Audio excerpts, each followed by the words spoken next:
Last week मेरे एक client के साथ मुलाकात हुई। इनकी शादी को तकरीबन 2 साल का अरसा हुआ था और इनके साथ एक 6 माह का बच्चा भी है, और वो तलाक के बारे में संजीदगी से सोच रहे थे। मुझे लगता है कि मैंने उनसे पूछा कि मसला क्या है, तो कहने लगे कि मेरी बीवी मेरी परवाह नहीं करती। मैं कहा अच्छा, बीवी का पॉइंट ऑफ व्यू क्या है? तो कहने लगे वो मुझसे मोहब्बत नहीं करती। तो मैंने कहा इसका मतलब है कि आप लोग तलाक दे रहे हैं आप उनको। ये सिर्फ एक ख़ानदान की कहानी नहीं है, हज़ारों घरों की ये सेम कहानी है। लोग अपनी अना में, अपनी मायूसी, अपने छोटे मोटे झगड़ों के अंदर जो है वो ख़ानदान को तोड़ देते हैं। तलाक की इजाज़त है कुरान पाक ने, अल्लाह पाक ने जो है वो अल्लाह पाक की तरफ से ये एक नापसंदीदा एक्सेप्टेबल अमल है। तलाक दी जा सकती है, एक दूसरे के साथ गुजारा नहीं होता, अलहदगी हो सकती है, लेकिन आप तलाक देने से पहले कुछ चीज़ों को सोच लें। जब बच्चे आ जाएं तो फिर ये सिर्फ मियाँ बीवी की स्टोरी नहीं रहती, फिर ये आगे अगली नस्ल की बात हो जाती है। शौहर सोचता है कि मुझे इज़्ज़त नहीं मिल रही, बीवी कहती है मुझे मोहब्बत नहीं मिल रही। मतलब छोटी छोटी शिकायत होती हैं और वो इतनी बड़ी हो जाती हैं कि लोग अलहदगी इख्तियार कर लेते हैं। अफेयर्स वाला मामला, ये वाली चीज़ जो ये भी सुनने को मिलती है। जब तलाक की बात होती है तो लोग, शौहर या बीवी, अपनी तकलीफ़ पर तवज्जो दे रहे होते हैं, जिस मसले से वो गुज़र रहे होते हैं। उन्हें बाकी चीज़ों की परवाह नहीं होती, बच्चे, औलाद, ख़ानदान, फ्यूचर, इन चीज़ों की परवाह नहीं होती। देखिए, आपको शौहर मिल जाएंगे और आपके शौहरों को नई बीवियाँ मिल जाएंगी। बच्चों को वालिदैन नहीं मिलेंगे। आपके झगड़े में जो सबसे ज़्यादा दब जाने वाली आवाज़ है वो आपके बच्चे की आवाज़ है। आपकी नई शादियां होने की सूरत में अब वो बच्चा या दादा दादी के पास पढ़ेगा या नाना नानी के पास, या सुतेले बाप के पास या सुतेली माँ के पास। बग़ैर वालिद या वालदा के पलते हैं, और वो बच्चे जो वालिदैन के साथ पलते हैं, दोनों बराबर नहीं हो सकते। कोई ना कोई कमियां, कोई ना कोई खामियां, कोई ना कोई चीज़ें जो हैं वो रह जाती हैं। अल्लाह उन बच्चों को भी कामयाब करे, अल्लाह उन माओं को और उन शौहरों को भी कामयाब करे जो अलहदा होकर बच्चों की परवरिश कर रहे होते हैं।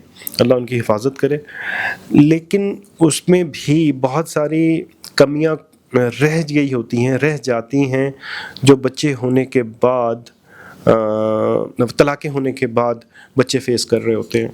तलाक के साथ आप ये फ़ैसला नहीं कर रहे सिर्फ कि आप अपने शरीक हयात के साथ नहीं रहना चाहते, आप ये फ़ैसला भी कर रहे हैं कि बच्चे की आने वाली ज़िंदगी किस तरह की होगी। यहाँ पर एक सेकंड के लिए रुकें और बच्चे से पूछें। बच्चे नहीं बोल सकते, बहुत छोटा बच्चा, 6 माह का बच्चा क्या जवाब देगा, लेकिन बच्चे से पूछें क्या वो यही चाहता है कि दोनों आप वालिदैन जो हैं वो अलहदा हो जाएँ। हार मानने से पहले एक दफ़ा फिर कोशिश कर लें। अस्सुल्हु खैर, ये कुरान पाक के अल्फाज हैं और बड़े पावरफुल हैं। सो आपने क्या कोशिश कर ली है इस रिश्ते को बचाने की? जब आपके बच्चे बड़े होंगे तो क्या आप इत्मीनान के साथ कह सकेंगे कि मैंने इस रिश्ते को बचाने की हर माकूल कोशिश कर ली थी? कोशिश का मतलब ये हरगिज़ नहीं कि आपने एक दफ़ा माफ़ी मांग ली, या एक दफ़ा फ़ोन कर लिया, या मैसेज कर लिया, या अपने बुज़ुर्गों से कह दिया। कि आप दोनों ने वाकई बैठ के हम्बल हो के दोबारा वाकई कोशिश की है कि आप उसको, अपने डिफरेंसेस को सॉर्ट कर सकें और एक पेज के ऊपर मुत्तफ़िक हो सकें कि हमें इस बच्चे के लिए अपने आप को चेंज करना है, हमें अपने गुस्सों को कम करना है, हमें अपने बिहेवियर्स को चेंज करना है। हमने, अगर हमारे कोई अफेयर्स है तो हमने उनसे जान छुड़ानी है। क्या आपने माफ़ भी कर दिया है अपने स्पाउस के माफ़ी मांगने पर? इसके बाद क्या आपने जो अपनी बात है, अपनी जो कम्युनिकेशन है, वो बग़ैर इल्ज़ामात के, बग़ैर फिंगर पॉइंटिंग के आपने जो है वो की है अपने स्पाउस को?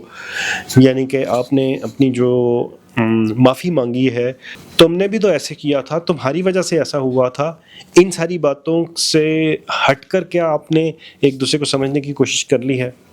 क्या आपने अपनी शिकायत के पीछे छुपे हुए जो ज़रूरियात हैं उनको समझने की कोशिश की है? तो इसको आप अंडरस्टैंड कर लीजिए कि कहीं वाकई आपके बच्चे की वजह से तो नहीं वो आपको इग्नोर कर रही थी, और अगर आपके बच्चे की वजह से आपको इग्नोर कर रही थी तो फिर उनको टाइम दीजिए। तो या तो आपको अपने फ़ैसले पर नज़रसानी करनी चाहिए। अच्छा, आप ये फ़ैसला जो है वो अपने اپنی سکون سے کر رہے ہیں یا اپنی تکلیف انا اپنے غصے کے ساتھ یہ والا فیصلہ کر رہے ہیں. کیونکہ یہ وہ اصل بات ہے کہ آپ کے غصے نے اتر جانا ہے, آپ کو اپنی انا اور یہ والی جو باتیں ہیں یہ بھول جانی ہیں.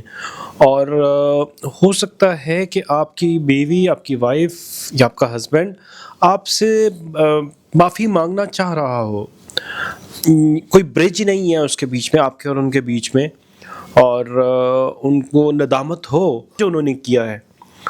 ان کو تھوڑی سی شاید اسپیس چاہیے, یا ان کو تھوڑا سا کسی طرف سے کوئی میسج چاہیے. ہو سکتا ہے کہ وہ اپنی اس روش سے, اپنے اس آپ کی سچویشن سے جو ہے وہ باز آ جائیں یا اس میں سے باہر نکل آئیں. اس میں ایک اور بات آپ کو بتاتا چلوں کہ جو آپ کے اسپاؤس ہیں, آپ کے ہسبینڈ یا آپ کی وائف ہیں, وہ آپ سمجھتے ہیں کہ آپ کی شادی جو ہے وہ 2 سال چلی یا 3 سال چلی, یا اس کو یہ فیصلہ کر لینا چاہیے, یا وہ معافی مانگ لیتا. ہو سکتا ہے یہ پاسبلٹی ہے, لیکن یہ بھی تو ہو سکتا ہے کہ آپ کا پارٹنر بھی یہی سوچ رہا ہو.